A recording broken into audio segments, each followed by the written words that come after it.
Hello বন্ধুরা, আমি পূজা চলে এসেছি পূজা লাইফস্টাইলে আবার একটা নতুন ভিডিও নিয়ে তোমাদের সামনে। আজকে হচ্ছে বুধবার। এটা বুধবারের ভিডিও। আর বুধবার দিন মনা স্কুল যাবে, তো আমি সকাল থেকে না ভীষণভাবে ব্যস্ত ছিলাম। মনাদের দিন স্কুল যায়, একটা টাইমে বাস ধরার ব্যাপার থাকে, আর যেহেতু আমাকেই নিয়ে যেতে হয় তো ভীষণ তাড়ার মধ্যেই থাকি। আজকে দেখো একদম জ্যান্ত ট্যাংরা মাছ লাউ দিয়ে করেছি। মনা একটু দেখে নাক সিটকাবে, কিন্তু এটা যে কতটা উপকার সেটাও অবশ্যই বুঝবে একদিন। আর ওর স্পেশাল টিফিন সেটা হচ্ছে পাস্তা, যেটাও খেতে ভীষণ ভালোবাসে। আগের দিন তো তোমাদের দেখালাম যে গণেশ রেড ইয়েলো সব বেল পেপার এনেছে। তো সেগুলো দিয়ে আজকে বানাবো পাস্তা। এই পাস্তাটা খেতে কিন্তু দারুণ লাগে। মানে পাস্তাটা খেতে ভালো লাগে, আর শীতকালে সমস্ত সবজি করলে ভালো লাগে। তবে জানো তো আজকে হাতে সময় ছিল না বলে গাজরটা দিয়ে উঠতে পারিনি। যাই হোক, আমার মেয়ে খুশি হয়েছে যেহেতু গাজরটা দিতে পারিনি। এদিকে মনা তো এখন বিছানা গোছায়।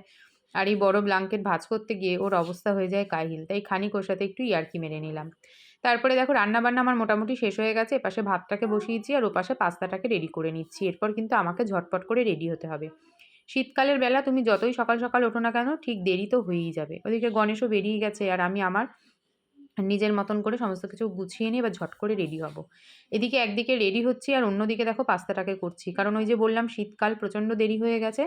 বাস যদি টাইমে ধরতে না পারি তাহলে তো আবার অনেকটা লেট হয়ে যাবে। তো সেই জন্য ঝটপট করে ভাবছি যে চা খাবো আগে একটু। জানো তো চা না খেলে সকালবেলা শীতকাল একদম ভালো লাগে না। কত সকাল, সকাল উঠে যে কাজ শুরু করেছি, আর তারপরে যদি চা না খাই। চা খাওয়ার তো সময়ই পাইনি। চা, পাস্তা দুটোকে এখন একসাথে খেতে হলো।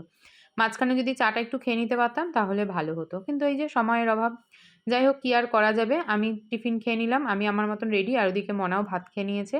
ওর মতন রেডি হয়ে গেছে। সকালবেলা তো একদমই এক মুঠো খাওয়া। যাই হোক, মনাকে মোজা-টোজা পরিয়ে দিলাম। ও তো রেডি আর আমিও রেডি। শীতকাল বলে কথা, হাত পা যেন আর চলছে না। চলো এবার বেরানো যাক। দুজনেই রেডি হয়ে গেছি। সকাল থেকে অনেকটা ব্যস্ততার মধ্যে দিয়েই কাটলো। আজকের ভিডিওটা এত অবধি রাখলাম। সবাই ভালো থেকো, সুস্থ থেকো। আর ভিডিওটা কেমন লেগেছে একটা কমেন্ট করে অবশ্যই জানিয়ে যেও। দেখা হচ্ছে নতুন ভিডিও। টাটা।